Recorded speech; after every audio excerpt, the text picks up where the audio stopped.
Madame, monsieur, bonsoir. Merci de nous rejoindre à Canal Algérie pour un nouveau numéro de questions d'actu qui s'intéresse ce soir à la menace terroriste. Sur le lendemain de l'attaque qui a ciblé un site gazier près d'El-Mira et l'attaque contre la ville tunisienne de Ben Gaden, la sécurité de nos frontières est plus que jamais d'actualité et pose d'importants défis pour les services de sécurité déjà en alerte maximale en raison du contexte régional jugé critique sur le plan sécuritaire. Alors, que représente réellement la menace terroriste, notamment en Libye et sur nos frontières? Faut-il vraiment s'inquiéter et comment?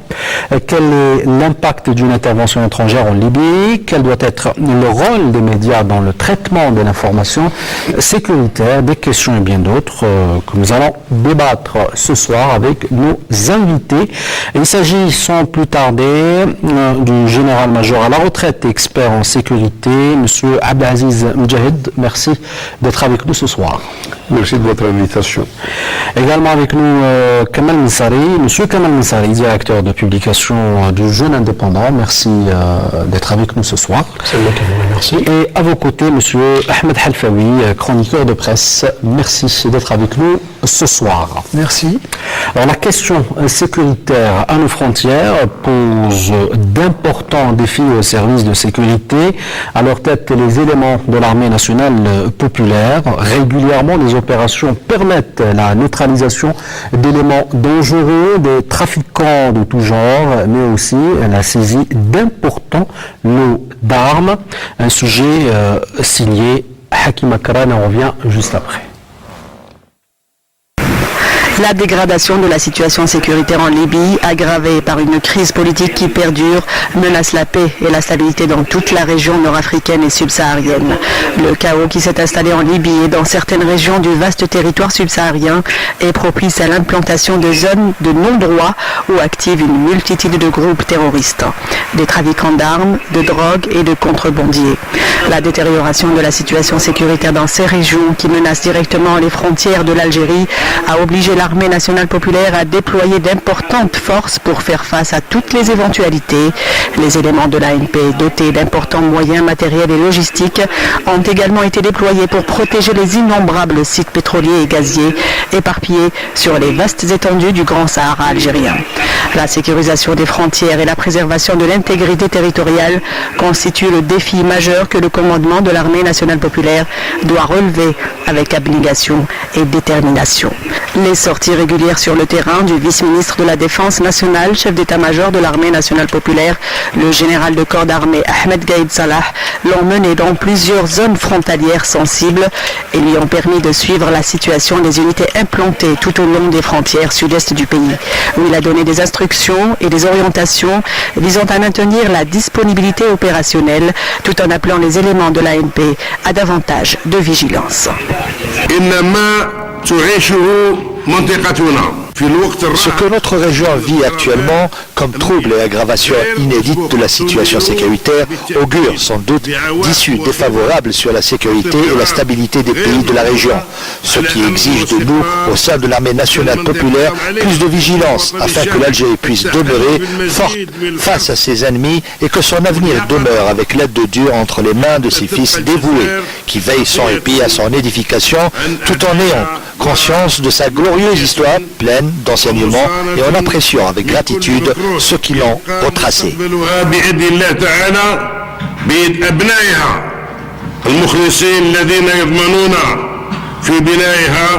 Afin de sécuriser les régions frontalières, l'ANP a renforcé les contrôles menés par ses unités dans certaines régions sensibles du pays. En coordination avec les autres services de sécurité opérationnelle sur le terrain, les unités de l'ANP ont renforcé les patrouilles et les vols de reconnaissance afin de ne laisser aucune faille aux terroristes pour perpétrer des attentats à l'intérieur du pays. Dans des interventions de qualité, les unités de l'armée nationale populaire ont réussi durant le premier trimestre de l'année en cours a neutralisé plusieurs dangereux terroristes et récupéré d'importantes quantités d'armes de guerre tout en détruisant plusieurs casemates et abris de terroristes. Sur un autre front, les forces de l'armée nationale populaire livrent une lutte acharnée contre le crime organisé en démantelant quotidiennement des réseaux de trafiquants de drogue et de contrebandiers, sans oublier la lutte contre l'immigration clandestine. Cette bataille menée sur plusieurs fronts par l'armée nationale populaire reflète sa détermination à défendre l'intégrité territoriale et la préservation de la paix et de la stabilité dans notre pays. Alors, une situation qui interpelle l'État à son plus haut niveau. Le président de la République, Abdelaziz Bouteflika, a présidé hier un conseil restreint donnant des directives dans le domaine sécuritaire, humanitaire et diplomatique. Monsieur Moujahed, on ne connaît pas exactement le contenu de ces directives, mais le message est clair, on prend la chose très très au sérieux.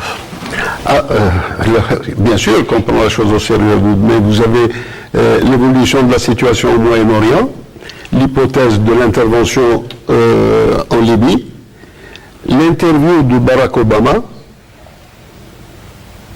le contenu de l'interview qui dessine un peu la doctrine d'Obama. Vous avez le discours du président, la lettre du président à l'occasion du 19 mars. Dont on reparlera après, oui.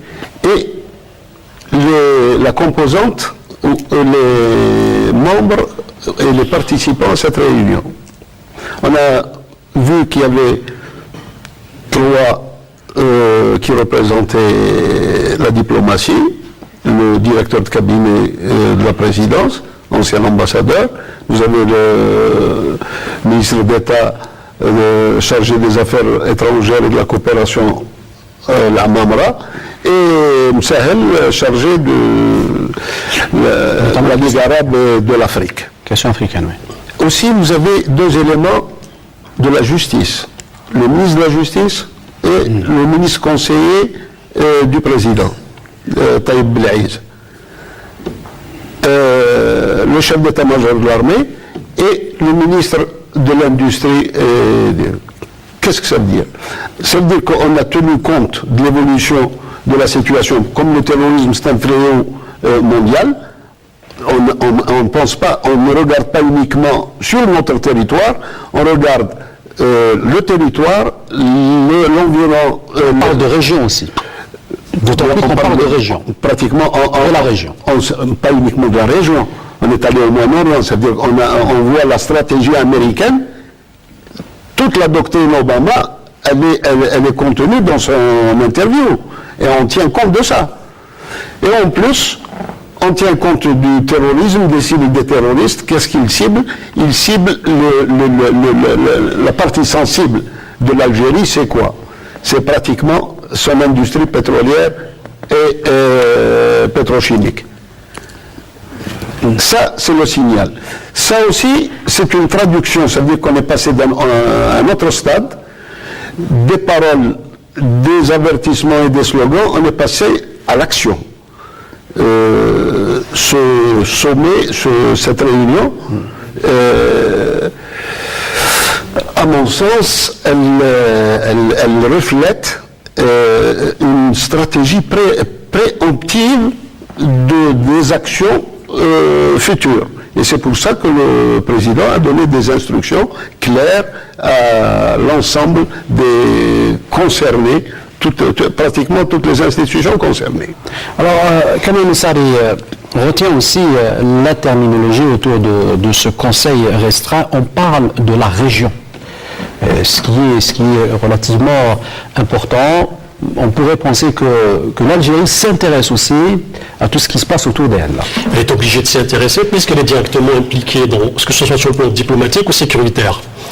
Donc il faudrait revenir au Conseil, parce que ce n'est pas le premier Conseil du jour. Il y a une série de conseils restreints depuis quelques mois et qui pratiquement tous évoquaient la menace terroriste et surtout la menace dans la région. Ce qui nous retient notre attention, c'est que ce Conseil était d'abord intervenu après l'attaque déjouée contre un site pétrolier à Ménéa il y a quelques jours, vendredi dernier.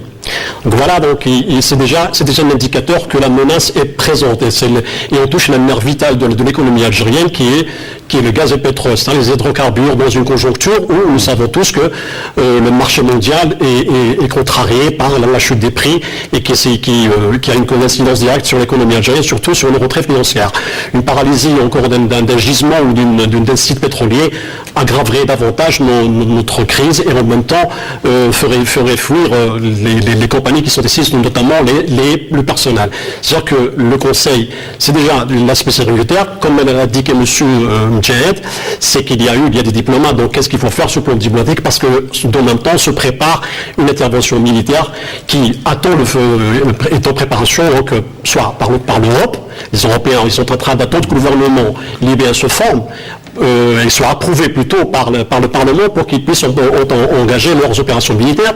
Et en même temps, il y a le rapport d'Ashton Carter, le ministre de la Défense américain, qui parle d'une intervention qui a soumis son rapport à Obama. On parlera tout à l'heure C'est-à-dire que toute cette conjoncture-là est en train d'intéresser l'Algérie. Il faudrait la suivre de près. C'est pour ça que je crois que, parce que le Conseil est intervenu juste de deux raisons.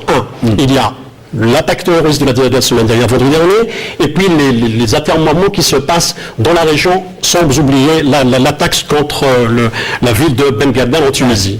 Monsieur Halfaoui, faites-vous la même lecture Enfin, je ne suis pas en contradiction, je n'entre pas en contradiction avec les lectures qui ont été faites par mes amis.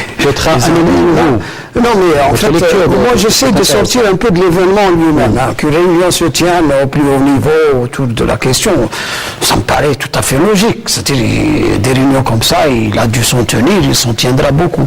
Moi je pense qu'il y a une problématique d'ensemble qui doit être appréhendée. Et que la sémantique habituelle, technique, le terrorisme, des petites... on devrait en sortir un peu pour essayer d'avoir une compréhension. C'est-à-dire que l'Algérie doit développer une compréhension propre de ce qui la concerne. Il y a certainement des enjeux qui la visent directement, c'est-à-dire qu'elle est au centre des enjeux actuellement. Moi, je considère que l'Algérie est au centre des enjeux. Je pense que c'est le principal enjeu de cette stratégie du chaos qui a été initiée en Libye et au sud du pays qui vise directement ce pays qui ne bouge pas, qui n'a pas bougé en 2011, qui semble ne pas bouger, qu'on essaie à tout prix de déstabiliser, de diaboliser, etc. Aussi bien par des manigances internes, de manière claire et nette, que de facteurs externes comme organisés autour de lui, des zones d'instabilité qui le font mobiliser son énergie beaucoup plus à se défendre et à tétaniser tout ce qui peut constituer des élans de développement qu'à réfléchir à des solutions internes. Aussi bien, je parle de la vie politique, je ne défends pas, c'est-à-dire sur le plan politique, même toute forme d'opposition se voit un peu mobilisée, elle aussi, à essayer de... C'est-à-dire que la dynamique interne est complètement compromise par justement cette menace globale qui se dessine autour. Et qui n'a pas un caractère spontané. On sait quel est le résultat de toute une stratégie qui date des années 90, lorsque, avec la chute de l'URSS, on a su, après, le fameux discours de Bush qui parlait d'implémenter la libre entreprise partout. Et qui s'opposait à la libre entreprise? Les États-nations. Alors justement, j'aimerais revenir sur une partie du contenu du message du président de la République adressé à l'occasion du 19 mars, M. Mdjahed. Il dit, je cite, « Les complots dévastateurs ourdis contre la nation arabe tout entière et dont les peuples frères payent aujourd'hui la rançon comme nous-mêmes l'avons fait durant la tragédie nationale dont les vents ont soufflé en vérité de l'extérieur. » C'est un signal qui est destiné surtout aux monarchies du Golfe. Dernièrement, on a vu que l'Arabie saoudite et les Émirats soutiennent la monarchie marocaine dans l'affaire du Sahara. Il parle d'investissement. Ça veut dire que non seulement ils envoient leurs terroristes, parce que les terroristes qui sont venus, on sait qu'ils étaient les guides, tout le monde. Ça, c'est un secret pour personne. Les monarchies du Golfe, pratiquement, elles essayent, après leur échec en Syrie et au Yémen, essayent de contrebalancer dans cette partie, et ça concorde aussi avec la doctrine Obama. On a parlé tout à l'heure de la réunion, le conseil restreint. Il y a un aspect dont on n'a pas parlé, la justice. Là, quand le président parle dans son message de complot et son ministre conseiller et le ministre de la Justice assistent à ce sommet, à ce conseil restreint, c'est-à-dire c'est un message qui est adressé aux puissances étrangères. On va parler de droit, le droit international. Là, pratiquement, on est sur les mêmes positions que la Russie et la Chine. En Syrie, ils parlent de droit international et ils lancent, ça veut dire qu'à partir de ce conflit syrien,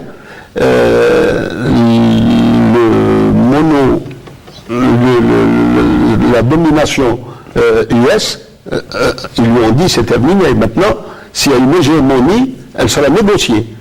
Et il n'y a plus de domination. La domination occidentale est finie, terminée. Maintenant, passons à autre chose. Le monde change. Et là, ça nous rappelle 2006, Condoleezza Rice qui parlait de la naissance, les douleurs de l'accouchement d'un nouveau monde. Depuis 2006, ça fait 10 ans, les douleurs de cet accouchement continue et le monde se on vient parler de chaos constructif aussi. Oui, mais le chaos constructif, c'est l'instabilité, c'est pour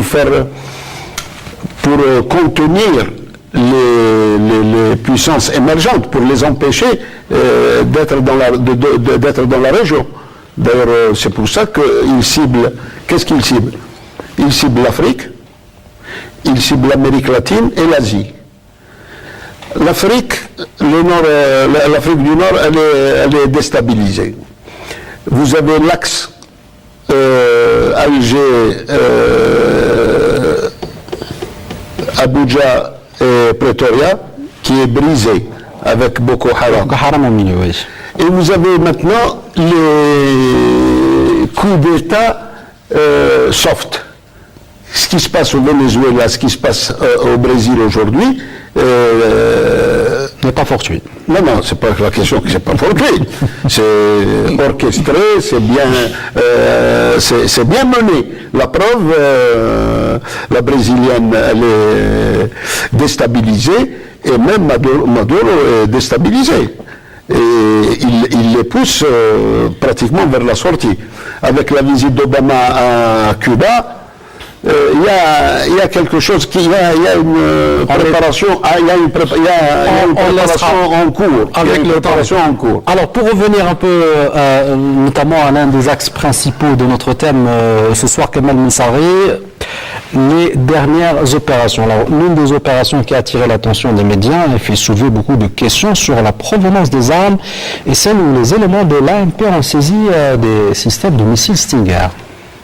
Je ne sais pas si c'est vraiment des Stinger, je ne sais pas s'il y a eu, parce que je pense qu'il s'agirait plutôt de lance-missiles chinoises. Donc, oui, chinoises, donc il y a même du Schmel, donc je ne sais pas. Parce que d'après les images, mais probablement qu'il y a du Stinger qui était opérationnel en Afghanistan.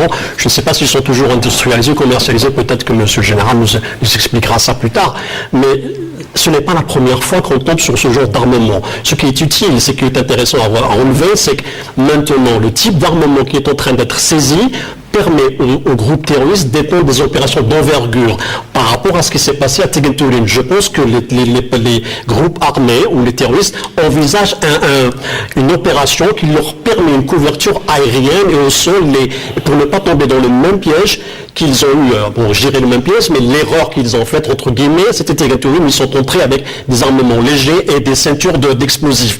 Maintenant, c'est que l'objectif, c'est d'aller vers plus haut que ça. C'est pour ça qu'ils ont testé l'opération, la capacité de réaction de l'armée arménienne, en tirant sur des obus traditionnels. Et le fait qu'il y ait une utilisation d'obus traditionnels, ça veut dire que les armes, ce genre d'armes n'arrivent pas à aboutir à destination, c'est-à-dire aux cellules dormantes qui sont en train d'attendre le feu vert pour agir et engager des opérations d'envergure. Ça, si on regarde le bilan qui sont fournis par le ministère de la Défense quotidiennement, c'est la qualité la nature et la diversité et la variété des armes qui sont retrouvées, c'est hallucinant, c'est-à-dire ça pose des questions. Bien évidemment, on sait que la Libye est devenue vraiment l'épicentre du djihadisme et c'est un marché à ciel ouvert. Il est plus facile d'acheter un lance-roquette en Libye qu'une baguette de pain, donc les armes sont disponibles et l'Algérie avait d'ailleurs mis en garde contre la circulation des armes. Et voilà, chaque jour qu'on trouve ce genre d'armement, c'est le fait de démontrer que la menace est réelle et que ces armes-là arrivent à destination. Bien sûr, ils sont bien sûr récupérés, mais on ne sait pas si tout ce qui a été récupéré par l'armée et tout ce qui est entré a été récupéré par l'armée ou pas. Donc l'opération de vendredi est un signal et c'est pour ça qu'il y a eu ce conseil. Avant de revenir à M. Helfaoui, un mot justement sur la qualité des armes qui sont saisies. Quand même, on passe de simples pistolets, fusils, mitrailleurs à des armes. Eh bien, qui intervient en Libye? Vous avez la Turquie qui intervient. Vous avez Qatar qui intervient. Vous avez les Émirats qui interviennent. Vous avez les services de sécurité occidentaux qui interviennent. Et attention, le phénomène terroriste, n'oublions pas que c'est une arme qui est utilisée par l'impérialisme depuis 1979 à aujourd'hui. Le terrorisme, c'est eux qui l'ont créé, et c'est eux qui le manipulent, c'est eux qui l'orientent, c'est eux qui le financent. On a vu ça en Irak. Vous avez vu les colonnes de Toyota de Daesh en Irak. Même en Libye, ils sont entrés à Sirte sans problème. D'après une enquête qui a été demandée par le Congrès américain, ces Toyota sont sortis des magasins de l'armée saoudienne. Vous avez en Irak le général Allen qui était responsable du commandement centre US a été attaqué au Congrès par 20 observateurs. Il soutenait, il appuyait son l'aviation US, sous le commandement de John Alley, elle appuyait Daesh, elle frappait les troupes irakiennes. Il a parachuté, il a armé le Daesh, il a ravitaillé Daesh. À Kobane, en Turquie. À Kobane, donc ils ont parlé d'erreurs de parachutage, mais c'était vraiment trop. Le rallye, la Turquie, elle a bloqué les renforts pour les Kurdes. Elle a empêché les renforts des Kurdes. Ça veut dire que c'est pas nouveau. On connaît ces manipulations. Le terrorisme, c'est comme la partie immergée de l'iceberg. Il faudrait chercher qu'est-ce qui est caché, qu'est-ce qui est derrière. Alors justement, peut-on faire... C'est plus un secret pour personne. Enfin, quand on parle... moi je pense que... il n'y a plus que les médias bien pensants, monopolistiques, qui fabriquent, c'est-à-dire qui polluent les cerveaux, qui croient, qui racontent les fadaises qu'on connaît. On sait bien que depuis l'Afghanistan, jusqu'à Al-Qaïda, jusqu'à Daesh, c'est les États-Unis directement ou par procuration en chargeant leur sbires saoudiens, qataris, turcs, etc., de fabriquer cette arme de destruction massive qui alors, est là. justement, ça permet de revenir, M. Helfaoui, sur une question. Alors, peut-on faire justement un lien avec le refus de l'Algérie d'intégrer la coalition des pays musulmans pour combattre Daesh, mené par l'Arabie Saoudite, mais aussi le refus de l'Algérie de classer le Hezbollah parmi les organisations terroristes. Non, parce que je pense qu'on peut faire un lien avec ce regain. Non, je pense ces derniers temps. Je pense que on ne sait pas ce qui peut se passer au sein du pouvoir, c'est-à-dire comment ils voient les choses. Mais on sait que, par tradition, ce pouvoir repose sur une histoire, et surtout sur le fait que l'Algérie est une cible. C'est-à-dire que l'Algérie elle-même est une cible. C'est-à-dire qu'on ne peut pas aller alimenter. On ne peut pas aller rejoindre une stratégie. C'est-à-dire une stratégie diplomatique algérienne, c'est contraire, c'est de notre constitution. J'essaie d'expliquer. C'est-à-dire le fait de refuser ce genre de compromission, c'est-à-dire qu'il faut se... C'est pas nouveau. N'allons pas plus loin. C'est-à-dire... dans la région, en Afrique du Nord, c'est-à-dire quand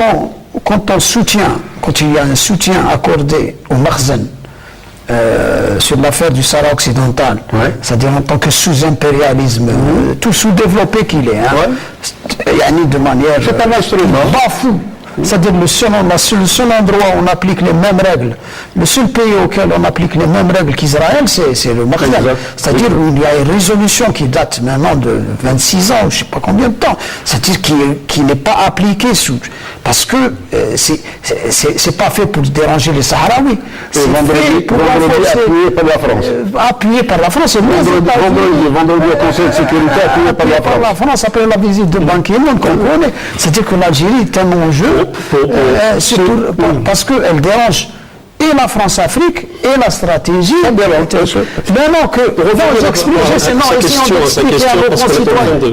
Essayons d'expliquer à nos concitoyens qui commencent à porter de la voix, qui essaient c'est-à-dire il y a même des voix maintenant qui appellent à renouer avec c'est-à-dire à lâcher le Polisario. C'est fait de manière sans honte, toute honte but. On a des personnalités qui étaient même ministres, qui lancent des pavés dans la mare, qui disent laissons faire, etc. C'est-à-dire d'obédience, on a une chaîne, on a des responsables qui aspirent à prendre le pouvoir dans ce pays, des hommes politiques qui font la chaîne chez les chancelleries pour expliquer leur stratégie, etc. C'est-à-dire qu'un bon élève, c'est-à-dire comme s'il se portait candidat, c'est-à-dire qu'il y a une adhésion, excusez-moi, juste la phrase. C'est-à-dire qu'il y a une stratégie qui a abouti à essayer de trouver les moyens de mettre en coupe réglée l'Afrique du Nord.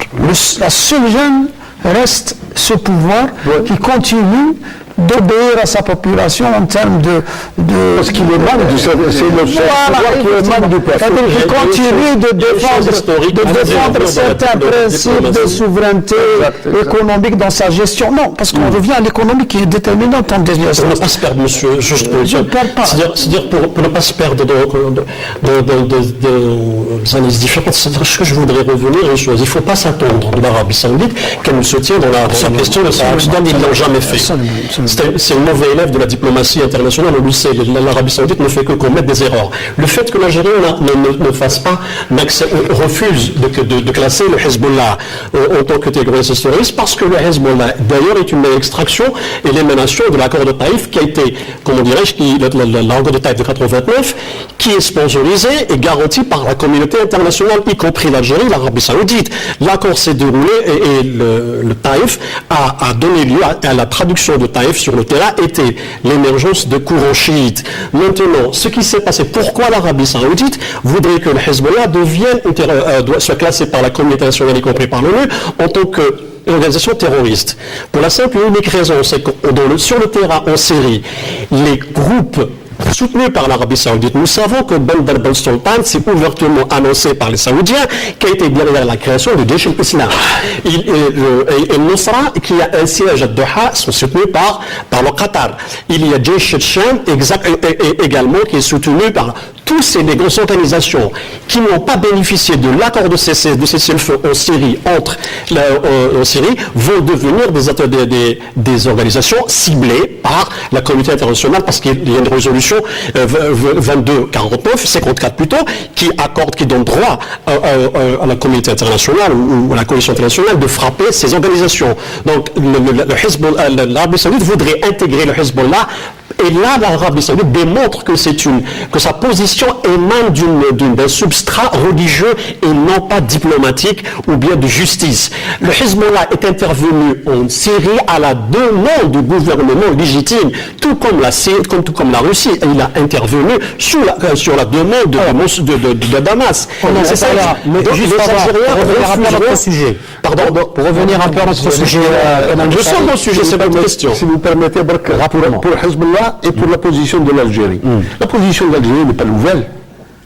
Il faut peut-être se rappeler de 91 à aujourd'hui quelles ont été des positions de l'Algérie. Pour l'intervention contre l'Irak en 91, qui était contre? Nous, l'Algérie. L'intervention contre la Libye, qui était contre? Nous, l'Algérie. L'intervention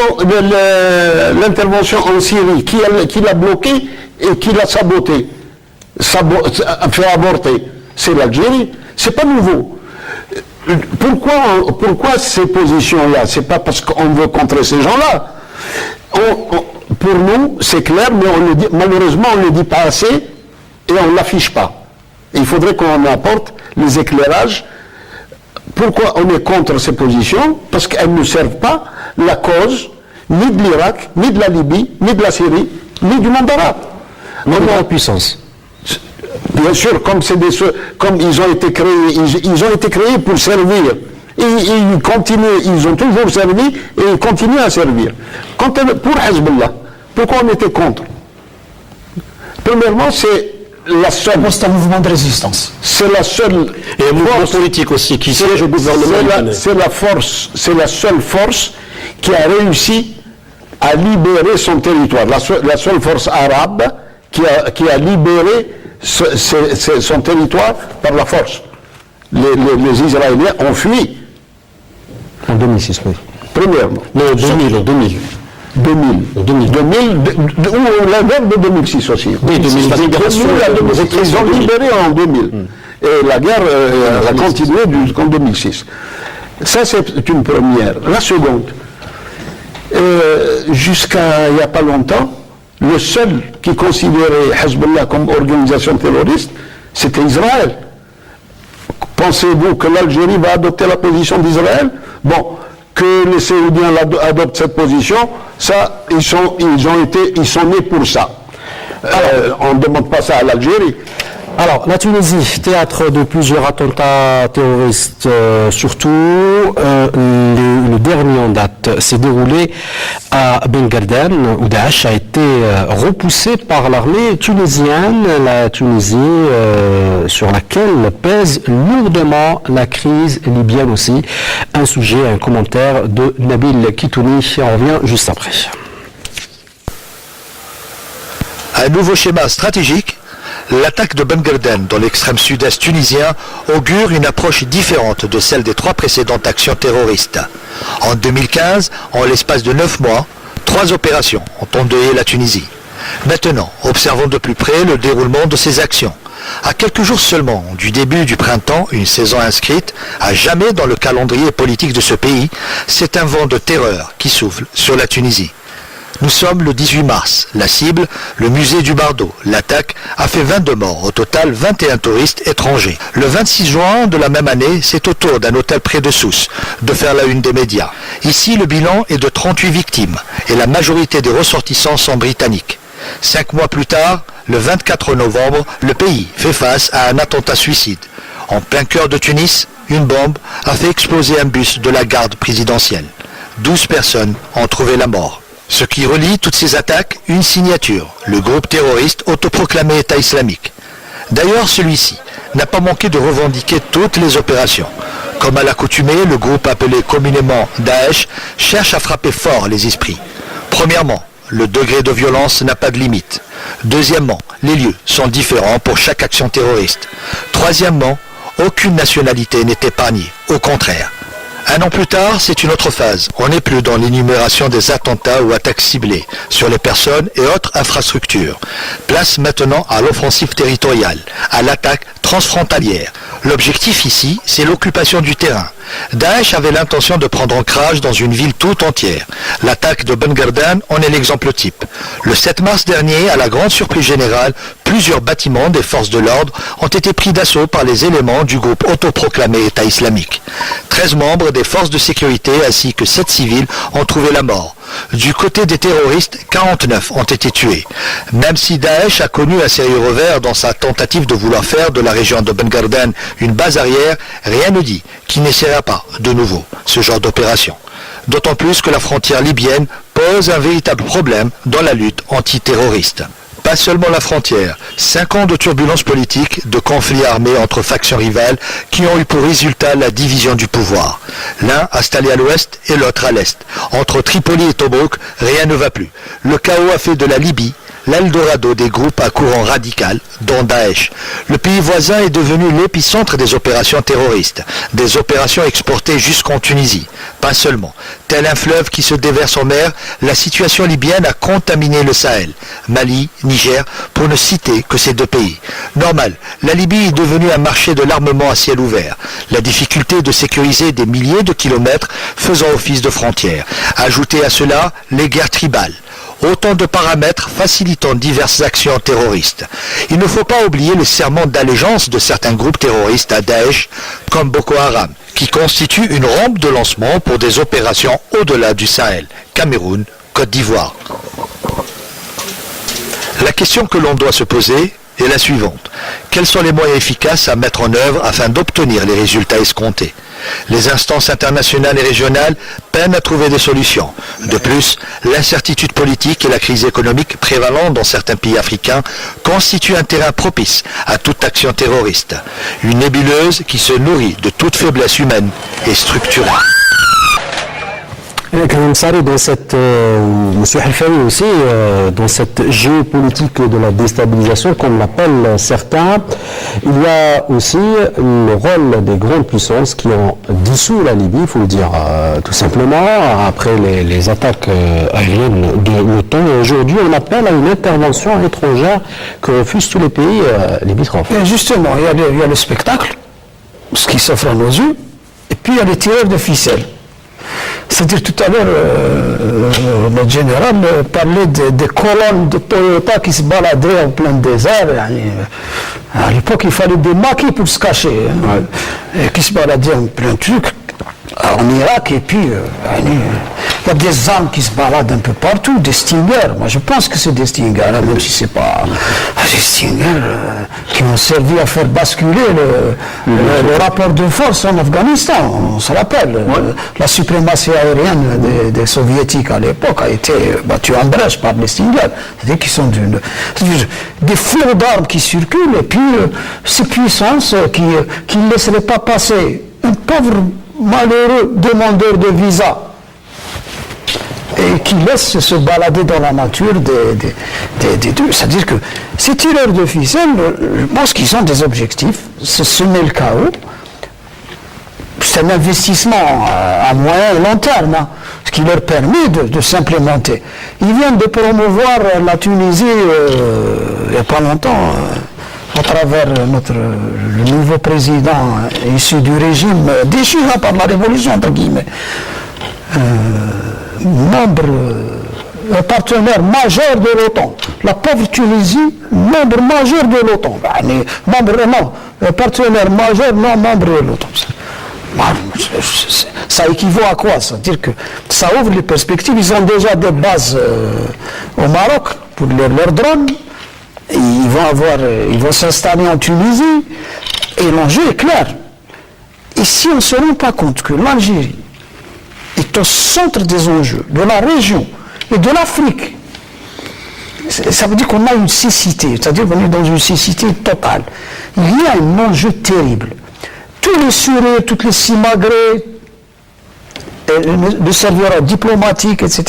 S'en tenir au spectacle offert, chercher à expliquer de manière technique si un petit groupe de terroristes est introduit à lancer 2 roquettes, je pense que c'est dérisoire, c'est-à-dire ça ne nous mène pas loin. Si on ne s'organise pas, s'il n'y a pas une prise de conscience populaire, Citoyenne aussi. citoyenne, qu'il y a un enjeu terrible qui se prépare, on peut compter sur la Russie, qui en tant que rivaux, C'est le contenu aussi du qui message en du tant que président. rival des États-Unis Mars. est venu jouer les troubles vertes en Syrie. Mais elle a ses propres intérêts, la Russie. Elle est d'ailleurs, tiens, depuis que la Tunisie est membre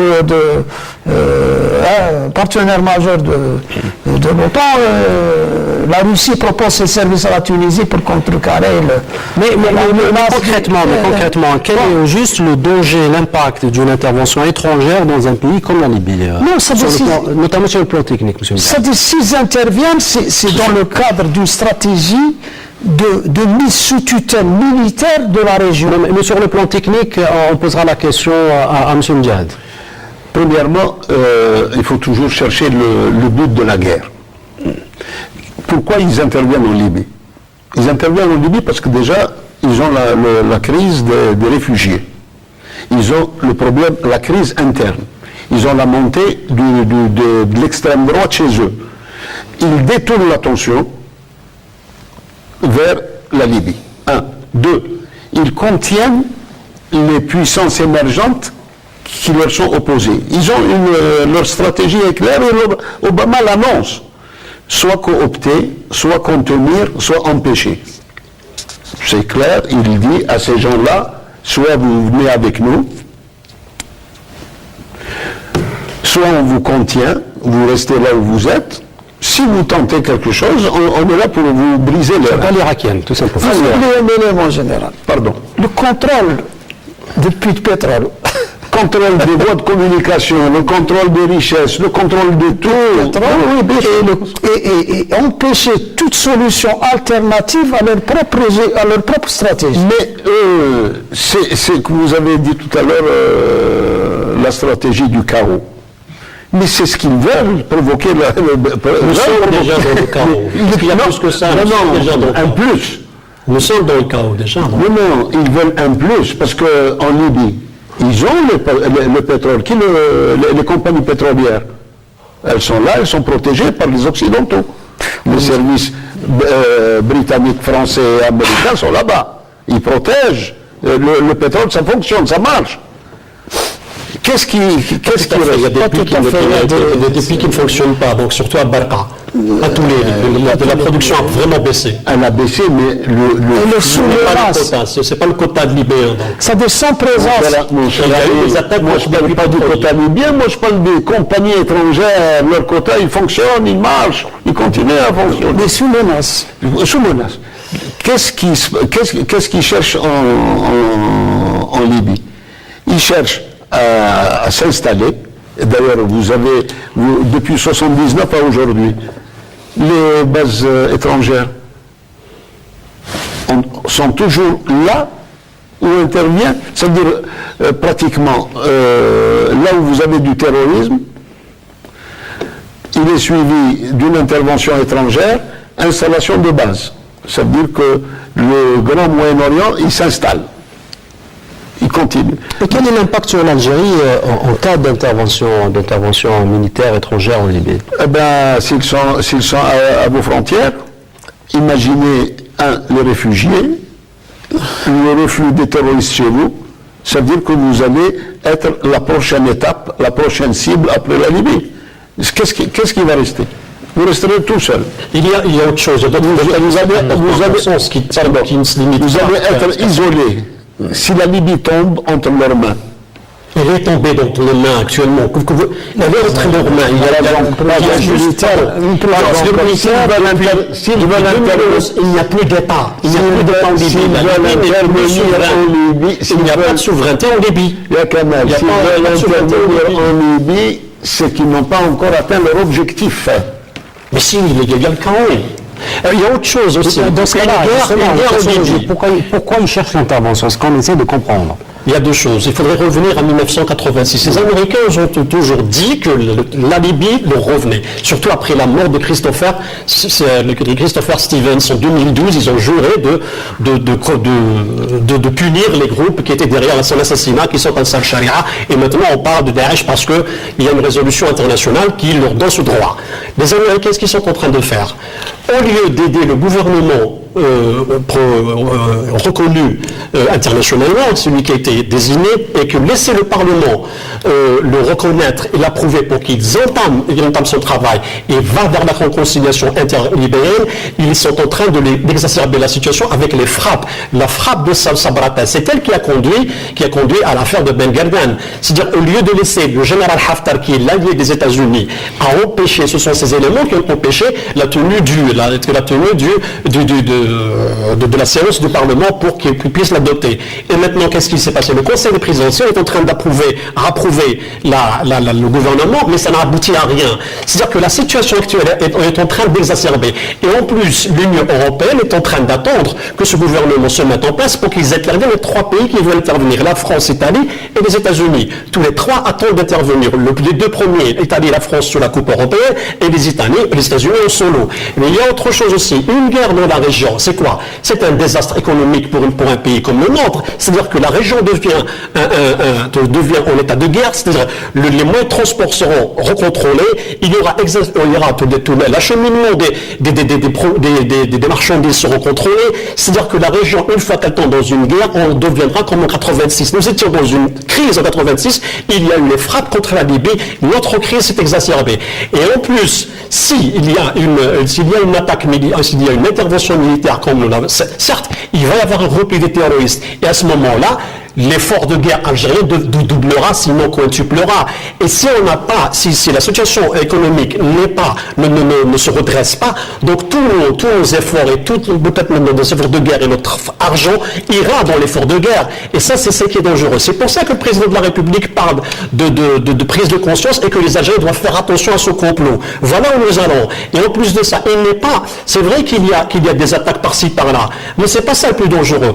L'affaiblissement de la Tunisie, nous allons le payer parce que plus la Tunisie s'affaiblit et plus nous serons contraints de remplacer son poids. Il ne faut pas demander trop il ne faut pas s'attendre il faut pas trop lui demander à la Tunisie, c'est un petit pays, il n'a pas les moyens. L'affaire de Ben Gurdon, c'était pratiquement un subterfuge. C'est presque théâtral ce qui s'est produit là-bas parce que c'est impossible d'occuper une ville pareille qui est désertique. Voyez-vous, donc l'enjeu moi ce qui m'effraie, c'est le contrôle de la Méditerranée. Une fois que la guerre se lance, on dictera, les États-Unis vont dicter leurs lois. Ils vont empêcher les bateaux de passer, donc ce sera même les avions civils vont être détournés. Donc imaginez le chaos et le soleil qui va s'installer. C'est ça ce qui nous fait peur. Ceci dit, ils ne sont pas tout puissants. C'est-à-dire qu'il ne faut pas aussi se dire qu'ils peuvent tout faire. C'est pas évident qu'ils pourront tout faire. C'est les Libyens qui peuvent régler ça. Si les Libyens sont alors justement, ils se sont cassés le nez plusieurs fois. Ils se sont cassés le nez. Ils se sont cassés le nez longtemps. Rajouter une phrase. Le président égyptien qui s'est prononcé aujourd'hui contre une intervention militaire étrangère en Libye préconise d'aider l'armée libyenne en lui fournissant des armes pour combattre le terrorisme. Quelle armée libyenne? C'est-à-dire que quand on parle d'armée libyenne, il ne faut pas s'en tenir aux médias. Qu'est-ce qu'il faut faire? C'est-à-dire dans la sémantique établie, il n'y a pas d'armée libyenne. Il y a une armée inféodée aux intérêts américains derrière. C'est ce qu'ils appellent l'armée libyenne. C'est l'armée inféodée aux États-Unis et ce qu'on appelle la communauté internationale, entre guillemets. Parce que la communauté internationale veut dire les États-Unis. Ça ne veut pas dire autre chose. On a vu, c'est la communauté internationale qui a ordonné de détruire la Libye. Elle a aussi ordonné de détruire aussi la Syrie, la communauté internationale. Et se réunir soit sous la présidence des secrétaires d'État, c'est-à-dire des ministres des Affaires étrangères des États-Unis. Donc l'armée libyenne, aider l'armée libyenne. C'est-à-dire, si l'Égypte a peur, c'est parce qu'elle sait qu'elle risque aussi que ça déborde chez elle. Ça débordait chez elle, il faut très faire face au conflit. C'est-à-dire quand il y a une guerre quelque part. Sauf la guerre en Irak. L'Égypte, quand elle s'il n'y avait pas le chaos libyen. C'est pas une décision égyptienne. S'il n'y avait pas le chaos libyen. Il faudrait qu'elle le fasse sous la Cette proposition de l'Égypte, c'est un peu la proposition française, mais contournée. indirectement. Au lieu que ce soit la France qui intervient, vous allez avoir l'intervention de l'armée Fabius égyptienne. disait qu'ils allaient intervenir avant-hier quand même. Il a parlé d'intervention française, Fabius. Donc, ils ne vont pas attendre que l'Égyptien le fasse. Les Égyptiens ne peuvent pas. Les Français peuvent faire ce qu'ils veulent, s'ils n'ont pas le feu vert d'Obama, ils ne bougeront pas. Je me rappelle que lorsqu'ils ont décidé de frapper la Syrie, il paraît que, c'est eux qui racontent, hein, c'est un fait avéré, Hollande s'est mis devant le téléphone à attendre le coup de fil de Obama pour envoyer ses mirages bombarder Damas. C'est Obama qui le dit. Et Obama n'appelle pas Hollande. Il a dit non, je suis contre. C'est des vassaux, c'est des D'ailleurs, il a même traité dans son interview, il a traité de Sarkozy, d'un truc vraiment... Non, il y a pire, lors de l'affaire ukrainienne, l'ambassadrice, l'envoyé spécial des États-Unis. Pour rester un peu dans notre sujet autour de la menace terroriste sur nos frontières, notamment, je vais parler maintenant, poser la question autour du traitement médiatique de la question. En lisant au lendemain de l'attaque terroriste contre les sites gaziers près d'El-Mea, on a tendance à le comparer systématiquement avec celui de Tegentolen. Ne pensez-vous pas que quelque part il y a une amplification médiatique et celle-ci, cette dernière, sert beaucoup plus les éléments terroristes? J'écrivais un texte en 2010 intitulé L'Algérie des Cassandres. L'Algérie et ses Cassandres. Il y a un catastrophisme médiatique concernant l'Algérie. C'est-à-dire tout événement qui peut montrer une fragilité ou un côté négatif ou une diabolisation ou pour diaboliser, il est utilisé. C'est-à-dire que le titre de la presse dominante, Le négativisme. le catastrophisme ambiant est de rigueur. C'est-à-dire qu'il y a eu 2 roquettes qui ont été lancées dans le désert, qui sont tombées à quelques... Je sais pas, j'ai pas la distance avant. Là, on parle de nos médias. Médias nationaux. Il y a des médias nationaux qui participent à cette diabolisation, qui continuent de diaboliser et qui vont plus loin. C'est-à-dire ça procède d'un ensemble de... C'est-à-dire, par exemple, tous ceux qui défendent les principes de la souveraineté, c'est-à-dire le principe de l'intégrité, de la non-ingérence étrangère, c'est-à-dire sont considérés comme des anti-impérialistes attardés, comme des conspirations, c'est-à-dire des théoriciens du complot, comme des partisans du conspirationnisme, comme des soutiens à un régime dictatorial. C'est-à-dire qu'il y a une sorte de guerre qui est menée sur le plan médiatique, qui continue, c'est-à-dire alliée et en coordination d'ailleurs avec la presse occidentale. C'est-à-dire les sorcelleries et la presse occidentale se réfèrent, vous n'allez qu'à chercher, vous tapez Algérie Google et vous verrez que les seuls sites qui sont mis en avant, qui sont... Les Algériens n'oublient pas. Attention, c'est-à-dire qu'il ne faut pas accuser systématiquement la presse. Non, vous êtes en train d'accuser la presse, certaines presses d'être conspirationnistes. Parce qu'il y a déjà ce qu'on appelle des ingrédients qui lui permettent de faire ce genre d'analyse. Ce n'est pas de l'alarmisme. Attention, parfois ce n'est pas de l'alarmisme quand vous n'avez pas Non, on ne parle pas de la même chose. Non, on ne parle pas de la même chose. Laissez-moi juste vous expliquer une chose. On ne parle pas de la même chose. J'explique que le combat médiatique... Ce qui se passe dans nos frontières, ce qui se passe au Mali, ce qui se passe au Sahara occidental, ce qui se passe en Libye, ce qui se passe en Tunisie, ce sont d'éléments de peur. C'est-à-dire qu'à la rigueur, vous vous dites, et puis quand vous entendez qu'il y a des opérations dans le sud, des armes que le ministère de la Défense, tous les jours que Dieu fait, nous pondent un communiqué dans lequel des armes étaient saisies. Ça fait pas peur. Ça fait peur. C'est-à-dire que c'est déjà quelque chose. Il y a autre chose. On est en train, ce qu'on nous a dessiné à l'Occident, c'est qu'on nous a dessiné un Daesh invincible.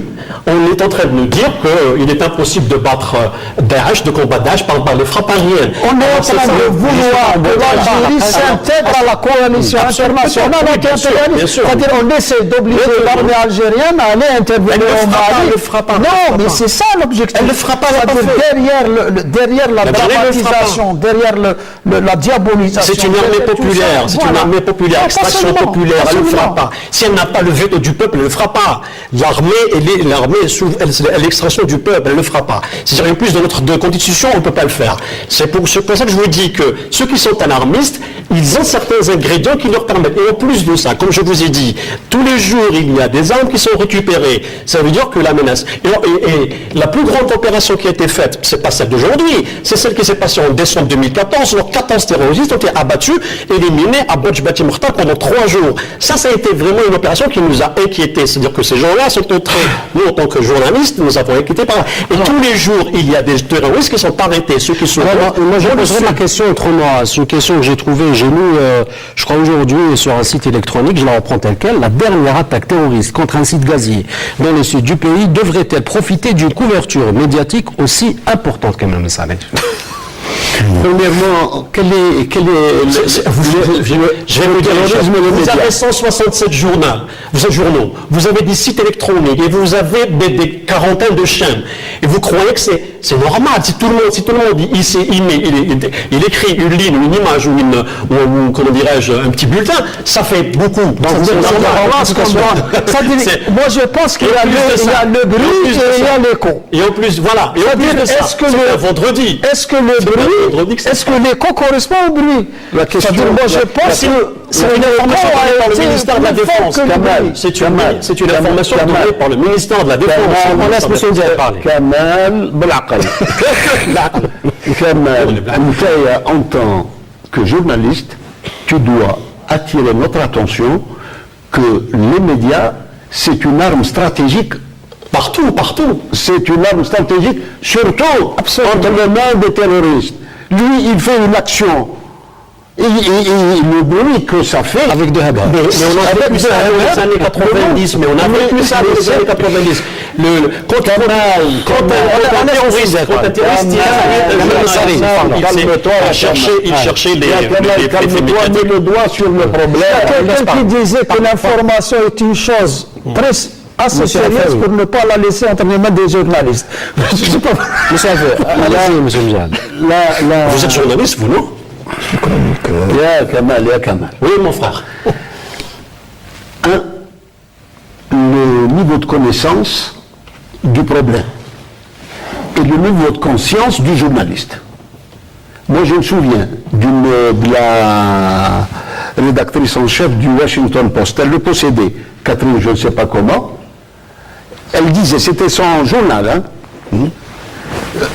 quelqu'un lui a reproché de ne pas avoir publié une information. Qu'est-ce qu'elle lui répond? Moi, je ne publie pas tout ce que je sais, tout ce qui dessert les intérêts des États-Unis, je m'empêche de le publier. Toi, tu dois voir si tu sers ce terroriste ou tu sers ton pays. Pardon. Laisse-moi, je termine la partie où je reprends la parole. La bande à Bader en Allemagne. Les journalistes allemands en RFA, avant de publier n'importe quelle information, ils la passaient chez le responsable de la lutte antiterroriste. Est-ce que cette information vous dessert ou pas? Si elle vous dessert, je m'empêche de la publier. Vous avez terminé, je peux répondre? Lorsque vous avez que le ministère de la Défense vous envoie chaque jour un communiqué dans lequel il vous dit nous avons saisi des armes, nous avons arrêté des terroristes, il le fait pourquoi? Pour qu'il soit publié que ça soit connu par l'opinion publique, et en plus c'est publié sur son site internet. C'est-à-dire que maintenant vous me parlez de lecture, je suis d'accord avec vous, mais l'information lorsqu'elle est officielle, ce qui s'est passé vendredi dernier et aujourd'hui, ce sont des informations fournies par le ministère de la Défense, ce sont des membres d'ordre public. Le ministère de la Défense nationale, si tu étais honnête, tu reprends honnêtement. Bien sûr, bien sûr. Quand le ministère de la Défense a dit 2 roquettes artisanales. Oui. On a parlé de Tigoutorindo. On a parlé de Tigoutorindo. Oui, les gens ont fait. Je pense qu'ils ont fait le même parce que ça a été un site gazier. Est-ce que tu saisis la remarque que je t'ai faite? Un problème de connaissance et un problème de conscience de ce journaliste qui amplifie, lui, l'information. À ce moment-là, il sert le terroriste. Là, il faut. C'est pour ça que le message de la lettre du président du 19 mars, pratiquement, elle a plusieurs destinataires. C'est pas uniquement au La peuple. société civile, oui. C'est adressé à tout le monde, à tous les responsables, dans tous les domaines et dans tous les secteurs. Question. La situation, on l'a qu'on vit aujourd'hui, qu'on subit aujourd'hui. Donnez-moi la position des hommes politiques. Les hommes politiques, mis à part les paroles et les slogans, qu'est-ce qu'ils ont fait? Est-ce que la parole suffit? Maintenant, on a besoin de tous, on a besoin au niveau national d'une stratégie interactive. Chacun dans son domaine fait au mieux.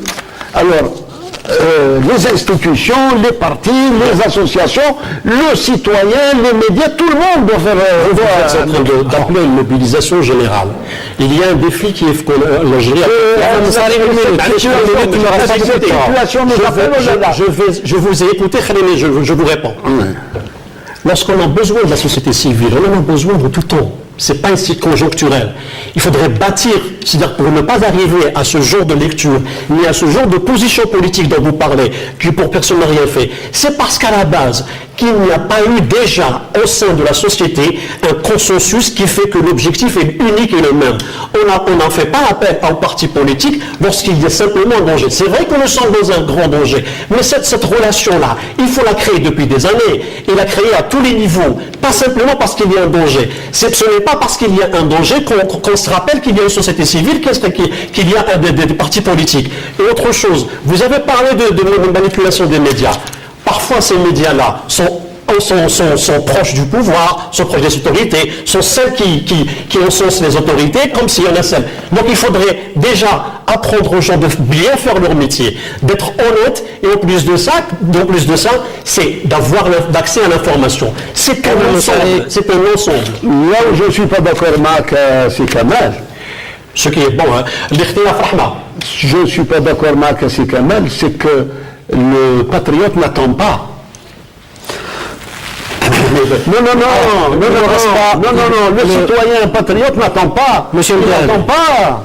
Monsieur Mjad, le patriote. Monsieur Mjad, général-major à la retraite, expert en sécurité, merci d'avoir participé à ce débat. Merci à vous également, Kamal Messali, directeur de publication du Jeune Indépendant. Et merci à vous également, Monsieur Ahmed Halfaoui, chroniqueur de presse. Merci à vous également, Madame, Monsieur, de nous avoir suivis. En espérant vous retrouver la semaine prochaine pour un nouveau numéro de Questions d'actu. Vous pouvez nous laisser vos commentaires sur notre page Facebook Questions d'actu. Sinon, au revoir et à la semaine prochaine.